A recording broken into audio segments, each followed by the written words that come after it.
마리아는 예수님을 볼 수 없었습니다. 그리고 그의 음성도 분별하지 못했죠. 눈물이 앞을 가려서, 서러워서, 억울해서, 분해서, 충격과 비통에 휩싸여서 아무것도 보이지 않았습니다. 주님의 시신을 잃어버렸으니 장례조차 제대로 치를 수 없다라고 하는 사실 때문에 흐르는 눈물을 주체하지 못해서 아무 소리도 들리지 않았죠. 아니, 듣지 못했습니다. 그리고 멍한 상태였죠. 그럴 때 예수님께서 막달라 마리아의 이름을 불러주시죠. 마리아야, 주님께서 이름을 불러주십니다. 주께서 이름을 불러주셨을 때 그녀는 어둠에서, 슬픔에서, 절망에서, 탄식에서 나올 수가 있었습니다. 우리를 슬픔과 아픔과 고통으로부터 불러내시는 주님의 그 은총이 가득하시기를 주의 이름으로 축복합니다. 우리를 슬픔에서 벗어나게 하시는 분은 우리 주님이십니다. 우리가 아픔을 이길 수 있는 힘은 주님께서 내 이름을 기억하고 내 이름을 불러주신다라고 하는 것을 믿을 때 우리는 자유하게 되는 겁니다. 상황을 계속 반복하다 보면 점점 더 미궁에 빠지게 되죠. 인간적인 노력을 다하면 해결될 수 있을 것 같은데 그러지 않습니다. 세상에 쉬운 것이 어디가 있겠습니까? 그렇기 때문에 진짜 고통스러울 때는 우리 주님의 이름을, 주님께서 내 이름을 불러주신다라고 하는 그 믿음으로 나아가야지만 그 어둠에서, 그 탄식에서 벗어날 수가 있다라고 하는 것이죠. 예수님께서 그리고 마리아에게 말합니다. 17절, 나를 붙들지 마라. 내가 아직 아버지께로 올라가지 아니했다. 이렇게 말합니다. 이 말 들어보면 좀 서운한 느낌이 들죠. 부활하셔서 시신을 잃어버린 줄 알고 절망 가운데 있다가 마리아라고 하는 이름을 불러줬을 때 선생님 하면서 와락 붙들었는데 예수님께서 떨쳐버리면서 만지지 마라 이렇게 말하니까 우리 생각에는 정없는 것 같고, 그리고 기분 나쁠 수 있죠. 붙들지 마라 라고 하는 것을, 그래서 한글 성경들을 제가 여러 군데 찾아봤습니다. 개역 한글, 그 다음에 현대인의 성경에 보면 만지지 마라, 만지지 마라. 세번역 성경에 보면 손대지 마라. 다 기분 나쁘더라고요. 뭐 이렇게 봐도 그렇고 저렇게 봐도 그렇고. 차라리 오늘 우리 개역 개정 성경에 붙들지 마라고 하는 것이 훨씬 더 감정 안 상하지, 다른 번역에 보면 기분이 더 나쁠 것 같더라고요. 그런데 나를 붙들지 말라라고 하는 그 말, 그 말만 가지고 보면 예수님한테서 기분 나쁠 수 있겠지만 그 뒷말을 연결해서 같이 한 문맥 안에서 봐야지 그것만 띄어서 보면 뭐든지 다 오해가 된다. 나를 붙들지 마라. 내가 아직 아버지께로 올라가지 아니하였노라. 다시 말하면 무슨 뜻입니까? 나는 아직 더 있을 거다. 40일 정도 더 있었거든요. 이 지상에 우리 주님께서 부활하신 다음에 40일 정도 더 있을 거니까 이제 부활한 그날 아침인데 우리 주님께서 나를 붙들지 마라. 내가 아직 아버지께로 올라가지 아니하였다. 내가 더 있을 거니까. 기존의 방식으로 마리아는 생각했습니다. 예수님을 꽉 붙잡고 있으면 누가 못 훔쳐갈 거라고. 예수님을 꽉 붙들고 있으면 누가 훔쳐가지 못할 거다. 예수님을 잃어버리지 않을 거다. 예수님을 빼앗기지 않을 거다 생각했다는 거. 굉장히 인간적인 방법인 거죠. 인간적인 생각이라는 겁니다. 우리 신앙에 예수님을 붙든다, 신앙을 붙든다, 믿음을 붙든다라고 하는 이 개념, 사람의 의지가 반영되고 사람의 열심과 사람의 노력이 들어간다면 그것은 주님께서 원치 않으시는 거라는 거예요.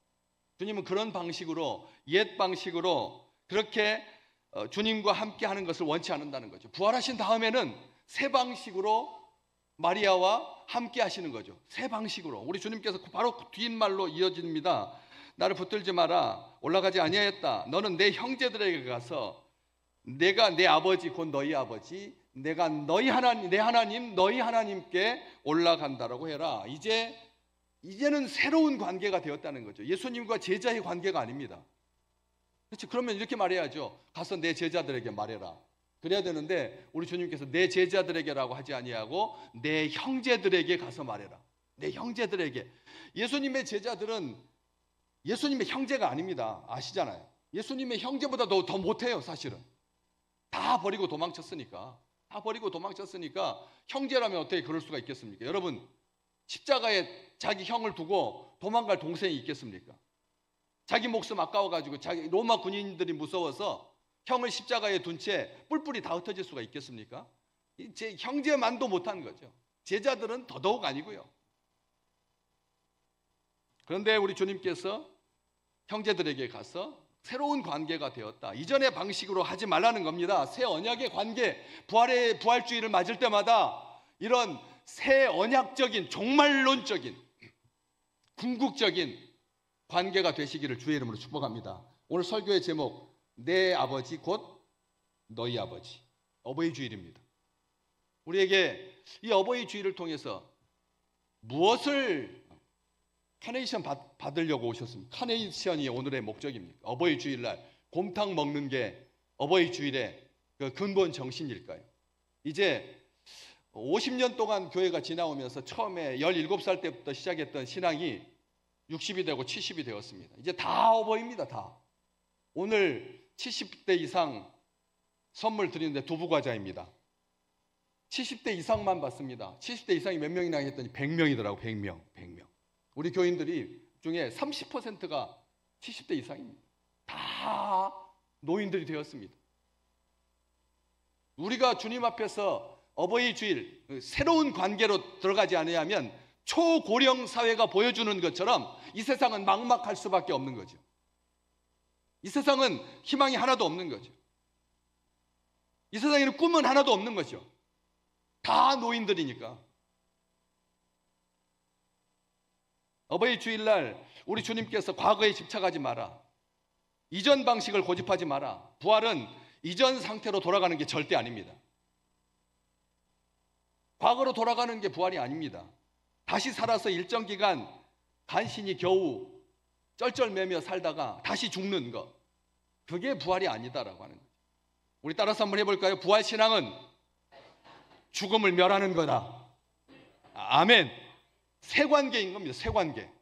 부활주의를 맞을 때마다 해마다 우리가 쌓여갈 텐데 앞으로 67세가 되고 78세가 되고 86세가 되고 우리 공재분 권사님처럼 90대 중반의 나이가 되어서 올라와서 우리의 몸은 쇠락해 갈 텐데 우리의 심령이, 우리의 속사람이 주님 보시기에 형제인 거죠. 청년으로 사셨던 우리 주님, 청년으로 사셨던 주님. 예수님의 제자들 다 청년이었습니다. 그 청년성을 가지고 오늘 우리에게 새 관계로 소유하고 붙잡고 빼앗으려고 하지 마라. 나를 붙잡지 마라. 부활신앙은 죽음을 멸하는 신앙이고 빼앗고 소유하는 것이 아니다라고 합니다. 죽음의 권세, 마지막 원수, 사탄 마귀를 이기려면 이런 관계여야 된다는 거예요. 새 삶을 주신 예수님을 떠날 수 없는 그 놀라운 은총을 마음속에 간직하고 이제는 자신을 위해서 살지 마라. 자신을 위해서 살지 마라. 나를 붙잡지 마라 라고 하는 말은 그겁니다. 마리아에게는 예수님의 시신이 필요했습니다. 예수님의 시체가 필요했습니다. 향을 바르는 목적을 이루기 위해서 예수님은 죽어 있어야 했습니다. 그런데 우리 주님은 그걸 원치 않으셨던 거죠. 그래서 네 목적을 달성하기 위해서 신앙생활 하지 말라는 거예요. 어떠십니까? 지난주, 이번 주 계속 우리 주님께서 우리의 가슴을 두들겨 대십니다. 너는 왜 나를 믿느냐? 왜 나를 찾느냐? 어찌하여 오느냐? 우리 주님께서 물으신다.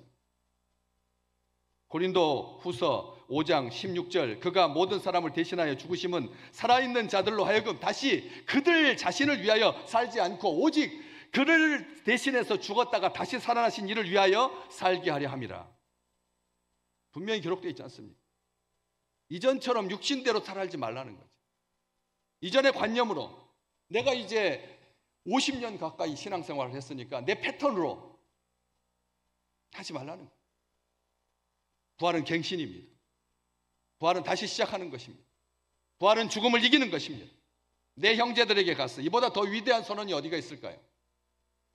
내 아버지 곧 너희 아버지, 내 하나님 곧 너희 하나님께로 올라간다고 해라. 아담과 하와의 범죄로 인하여서 이미 하나님의 원수가 되는, 아담과 하와의 범죄 때문입니까? 우리 죄 때문이 아닙니까? 아니, 그것도 틀렸습니다. 내 죄 때문에 그렇게 된 거죠. 내 죄 때문에. 한 해를 지나가면서, 한 달을 지나가면서, 새해를 시작하면서 우리가 결심했던 것, 거룩한 삶으로 하나님 잘 믿는 백성들로 그렇게 살겠다고 의지하고 결심을 가졌지만, 우리는 여전히 아직도 죄로 말미암아서 죽음의 권세 아래서 종노릇하는 비참한 존재로 그렇게 순간순간 삐걱거리면서 그렇게 살고 있지 않은가. 소망도 없이 어둠 속에 진노의 멸망의 자식으로 그렇게 살고 있지 않는가. 하나님께서 그것을 안타까이 여기셔서 먼저 손을 내밀어 주셨습니다. 나를 붙잡지 말라고 하는 말은 네가 나를 붙잡으면 내가 널 붙잡을 수 없다는 겁니다. 여러분, 제가 여러 번 말씀드렸습니다. 놀이공원에 갈 때는 아이가 나를 붙잡게 해서는 안 됩니다. 사람이 많을 때는 얘가 나를 붙잡아서는 안 됩니다. 누가 붙잡아야 됩니까? 엄마가, 아빠가 아이를 붙잡아야지요. 엄마가, 아빠가 아이를 붙잡아야 되는 거예요. 이게 부활신앙인 겁니다. 내가 하나님 앞에서 하나님을 딱 붙들면 하나님께서 나를 잃어버리지 않을 것이다. 이런 생각은 과거의 생각인 겁니다. 부활신앙이 없는 이전의 신앙인 겁니다. 우리 주님께서, 하나님께서 먼저 손을 내밀었죠. 구원의 손길을 내밀어 주셨습니다. 우리를 붙들어 주셨습니다. 자녀 삼아 주셨습니다. 처음에 요한복음 3장 16절에서는 예수님께서 하나님이 세상을 이처럼 사랑하사 누구를 우리에게 주셨다고요? 독생자. 독생자는 뭐죠? 독생자가 뭐예요? 독생자라는 말을 요즘 쓰나요? 외아들이죠. 외아들. 외아들에는 다른 형제가 없다는 뜻이 독생자입니다. 외아들이라는 뜻은 다른 형제가 없다는 뜻입니다. 그런데 우리 주님께서 부활하신 다음에 가서 내 형제들에게 말해라. 형제가 생겼습니다. 요한복음 3장 16절 우리가 그렇게 외우는데 거기에는 외아들인데 부활하신 다음에 형제들에게 가서 말해라. 형제가 생겼습니다. 형제, 우리를 형제라고 불러주십니다. 형제. 왜? 독생자라고 하는 말이 로마서 8장 29절에 가면 독생자에서 맏아들로 바뀝니다. 예수님께서. 로마서 8장 29절 하나님이 미리 하신 자들을 또한 그 아들의 형상을 본받게 하기 위하여 미리 정하셨으니 이는 그로 많은 형제 중에서 뭐가 되게 하려고? 맏아들이 되게 하려고. 요한복음 3장 16절에서는 독생자였는데 우리 주님이 외아들이었는데 다른 형제가 없었는데 바울이 부활의 주님을 만나고 나서 이렇게 쓰고 있는 것입니다. 맏아들이 되게 했다고. 그로 많은 형제 중에서 맏아들이 되게 하려 하십니다. 그래서 우리가 하나님의 자녀가 됐다는 것입니다. 그래서 새로운 관계, 주님의 형제들은 하나님을 향하여서 먼저 아빠, 아버지, 아버지라고 부른다. 내 아버지, 너희 아버지. 어버이 주일날 우리가 나이가 많아도 97세가 되어도 하나님 앞에 아버지 하고 고개를 숙이는 거예요. 대접받고 증손자까지 있어도 하나님을 향해서 우리는 어린아이입니다. 그렇기 때문에 제가 오늘은 어버이 주일이니까 다들 우리 노인들을 존경합시다 이렇게 말하지 않았습니다. 우리 주님 앞에 우리는 어린아이니까. 그래서 우리를 하나님의 자녀가 되는 권세를 주셨다. 아버지 하나님, 더욱더 어버이 주일을 맞을 때마다 앞으로 남겨진 생에 우리 주님 앞에 나와서 아버지라고 기쁘게 부르시기를 주의 이름으로 축복합니다. 내가 내 나이가 몇인데 라고 하면서 하나님의 이름을 부를 때 아버지라고 하는 이름을 좀 부르기 거꾸로하는, 좀 쑥스러워하는 그런 성도들이 아니라 아버지 하나님, 주종관계가 아니라 친밀감과 깊은 애정을 가지고 아버지에 대해서 부정적인 인식을 가지고 살아왔던 자기의 경험을 가지고 하나님을 재단하지 마십시오. 아버지에 대해서 아주 삐뚤어진, 나는 다시 아버지 같이 안 살 거야 라고 하는 그 말로 하나님을 동일시하지 말라니까요. 자기의 일그러진 아버지의 상을 가지고 하나님의 그 온전하신 것을 흐리지 말라는 겁니다. 우리 주님께서 말씀하셨을 때 내 아버지. 우리 주님께 아버지는 어떤 분이셨는데? 우리 주님께 하나님은 어떤 분이셨는데?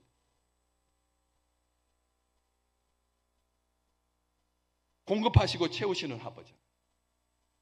다급하고 아플 때, 힘들 때, 우울해질 때 하나님을 아버지라고 부르시기를 주의 이름으로 축복합니다. 우리 따라서 해볼까요? 아버지 하나님. 한 번 더.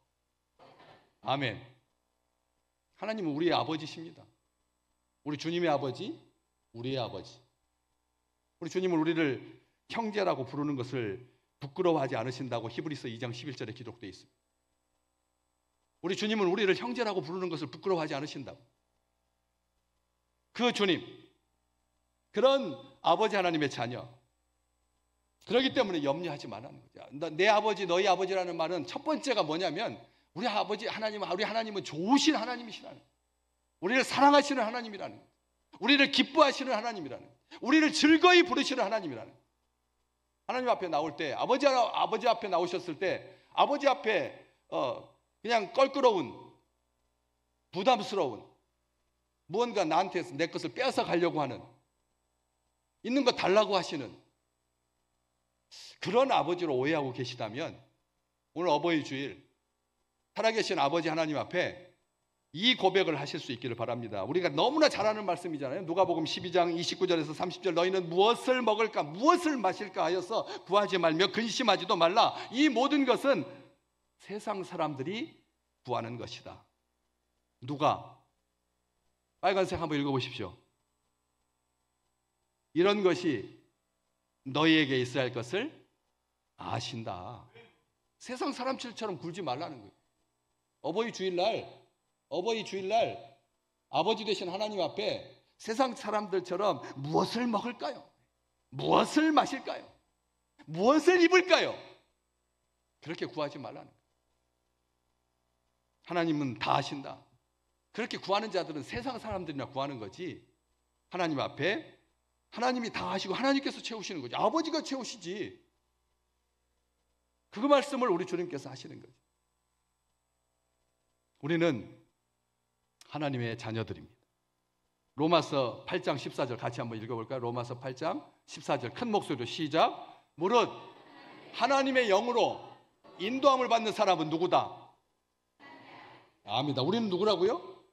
하나님의 아들인데 하나님의 아들은 뭐라고요? 하나님의 영으로 인도함을 받는 사람들이 하나님의 자녀인 거예요. 하나님의 영으로 성령께서 우리를 인도해 주신다니.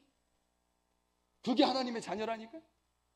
그냥 교육받아서 되는 게 아니라 자기가 난 하나님의 자녀인가 보다 이렇게 지레짐작하고 넘겨 짚은 것들로 우리가 하나님의 아들이 되는 것이 아니라 하나님의 자녀는 하나님의 영으로 인도함을 받는 자를 하나님의 자녀라고 말한다. 우리가 아버지라고 하나님을 부를 수 있는 것은 성령께서 우리를 인도하고 계시기 때문에 그런 거예요. 우리가 아버지라고 부를 수 있는 것은 성령께서 그렇게 부를 수 있도록 우리의 심령을 인도하고 계시기 때문에 그게 가능하다라고 하는 것이죠. 성령은 어떤 분이십니까? 갈라디아서 3장 26절, 너희가 다 믿음으로 말미암아 그리스도 예수 안에서 뭐가 되었다? 믿음으로 말미암아 하나님의 아들이 되었다. 믿음으로 말미암아 하나님. 우리 주님, 우리는 오늘 이 설교 제목 그대로 믿습니다. 하나님께서 나의 아버지, 너희 아버지. 이 설교 제목대로 믿는 거죠. 이 말씀대로 우리가 믿는 것입니다.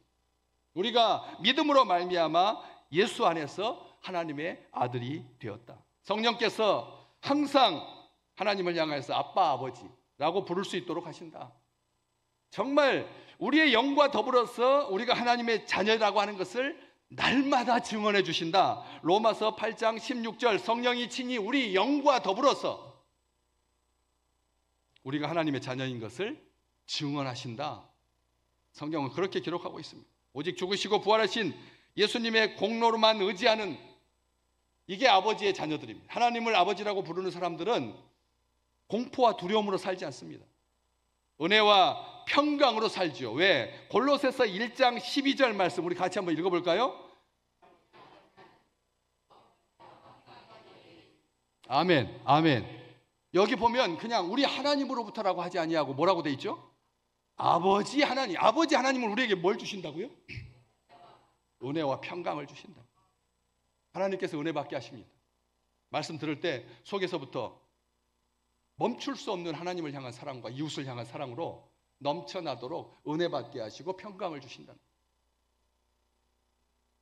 아버지라고 하는 말은 가장 가정적인 언어입니다. 아버지라고 하는 말은 가정적인 언어입니다. 자녀가 아버지나 노인들에게 존경을 표현할 때 사용하는 애칭이죠. 이처럼 익숙하고 평범한 표현을 하나님께 사용한다라고 하는 것은 이 말이 안 되는 거였습니다. 말이 안 됐습니다. 유대인들은 하나님을 아빠나 아버지라고 부르는 것을 신성모독이라고 생각했습니다. 그런데 우리 주님께서 하나님을 아버지라고 부르십니다. 아버지라고 부르십니다. 우리가 부를 수 있는 하나님의 최고의 이름은 아버지 하나님이십니다. 우리가 하나님을 부를 때 살아계신 하나님, 전능하신 하나님, 창조주 하나님, 우리의 구세주가 되시는 주, 이렇게 많은 수식어가 있겠지만 가장 하나님께서 좋아하시는 하나님의 이름은 아버지 하나님이십니다. 우리가 아버지라고 부르면, 아빠라고 부르면 하나님께서 들으시고 우리를 위하시고 우리를 사랑하시고 우리를 붙드시고 우리를 죽음의 권세에서 건져주시고 악한 원수가 우리를 만지지 못하도록 하시고, 그런 하나님, 아버지 하나님. 마리아는 우리 주님으로부터 그 말을 내 형제들에게 가서 전해라 했을 때 기쁨의 마음을 가지고 가서 형제들에게 전하죠. 여기 18절 말씀, 내가 주를 보았다 하고 또 주께서 자기에게 이렇게 말씀하셨다 이러니라, 이 이르다 라고 하는 말, 앞에 17절에도 예수님께서 내 형제들에게 가서 이르라, 내 형제들에게 가서 말하라 라는 뜻인데, 18절에도 막달라 마리아가 가서 제자들에게 내가 주를 보았다 하고 또 주께서 자기에게 이렇게 말씀하셨다 이르니라, 이르니라 한국어로는 똑같은 표현이고 똑같은 말입니다. 그런데 헬라어 성경, 원어 성경에서는 이 앞에 주님께서 내 형제들에게 가서 이르라 라고 하는 그 말과 마리아가 일렀다 라고 하는 이 말이 아예 다른 말입니다. 신약 성경 전체에서 이 요한복음 20장 18절에만 이 이르다라고 하는 헬라어, 독특한 헬라어를 쓰고 있는데, 그 뜻이 뭐냐면 전달자가 되어서, 사자가 되어서 기쁜 소식을 전하다라고 하는 그런 뜻입니다. 기쁜 소식을 전하는 자, 이르다라고 하는 말이, 그런 말을 막달라 마리아에게 누가가 요한이 쓰고 있다라고 하는 것이죠. 우리 주님께서 이르라고 하는 그 말과 막달라 마리아가 제자들에게 이르렀던 이런 말은 표현이 아주 다른 겁니다. 다시 말하면 보고 믿는 것이 아니라 이제 믿고 보는, 보고 믿는 것이 아니라 믿고 보는. 그래서 베드로와 요한은 자기들의 집으로 돌아갔습니다. 제자들은 유대인들이 두려워서 무서움과 공포에 사로잡혀가지고 문을 닫고 있었습니다. 바로 19절에 나옵니다. 제자들은 무서워했습니다. 두려워했습니다. 그러나 막달라 마리아는 하나도 두렵지 않았습니다. 왜? 하나님이 내 아버지시니. 하나님이 내 아버지시니까 하나도 안 두려웠습니다. 요즘 뭘 두려워하십니까? 계단이 두려우십니까? 계단. 나이가 들수록 눈이 침침해져가지고 계단에서 넘어져가지고 굴르면 골절사고 당해가지고 시름시름 앓다가 욕창 생기고 세상 떠난다 해가지고 지금 제일 두려워하는 것이 무엇입니까? 계단이 두려우십니까? 무엇을 두려워하십니까? 하나도 두려워하지 마시기를 주의 이름으로 축복합니다. 부활의 신앙은 주님을 만난 이제 내 인간적인 열심으로 주님을 붙들겠다라고 하는 그 생각을 버릴 때 주님께서 우리의 이름을 불러주시고, 그리고 우리에게 새로운 사명자, 전달하는 자의 사명을 주신다라고 하는 거예요. 마리아는 부활의 기쁜 소식을 전합니다. 주님의 부활을 세상에 알리는 첫 증인이 됩니다. 얼마 못 되어서 주님께서 하신 약속대로 성령께서 제자들에게 임했습니다. 그들은 많은 사람들 앞에서 주저함 없이 이렇게 외쳤죠. 사도행전에 기록되어 있습니다. 너희가 십자가에 못 박아 죽인 예수 그리스도를 하나님께서 다시 살리셔서 주와 그리스도가 되게 하셨다고. 부활 전에는 자기 의지로 주님을 따랐지만 이제는 성령께서 인도해 주셔서 하나님을 아버지로 모신 그런 놀라운 특권을, 그 권세를 마음껏 사용할 수 있게 되었다는 거죠. 너희가 십자가에 못 박아 죽인 예수 그리스도를 하나님께서 다시 살리셔서 우리의 주님과 그리스도가 되게 해주셨다. 이것을 선포했다는 거죠. 영원한 생명의 주, 그 참 생명 안에 살게 하시는 하나님의 능력과 은혜와 사랑 가운데 매 순간 날마다 거하시기를 주님의 이름으로 축복합니다. 이게 아버지 하나님, 부활의 주님을 만난 갱신된, 개혁된 우리의 삶이고 우리의 신앙이고, 이후 내내 앞으로도 계속 주님 앞에 이 신앙으로, 이 믿음으로 나아가시기를 주의 이름으로 축복합니다. 아빠라고 부르는 것을 부끄러워하지 마시라는 거죠. 저도 옛 친구들 사이에서 엄마를 엄마라고 부르더라고요. 아빠를 아빠라고 부르더라고요. 저는 근데 그게 싫었어요. 촌스럽게 나이가 들었는데 아빠를 아빠라고, 아빠인데 아빠라고 부르는 걸 저도 그래서 뭐 안 불렀어요. 아예 20살이 될 때까지, 30살이 될 때까지, 장가 갈 때까지 어머니라고 했지 아버지라고 했지 엄마 아빠라고 부른 적이 없어요.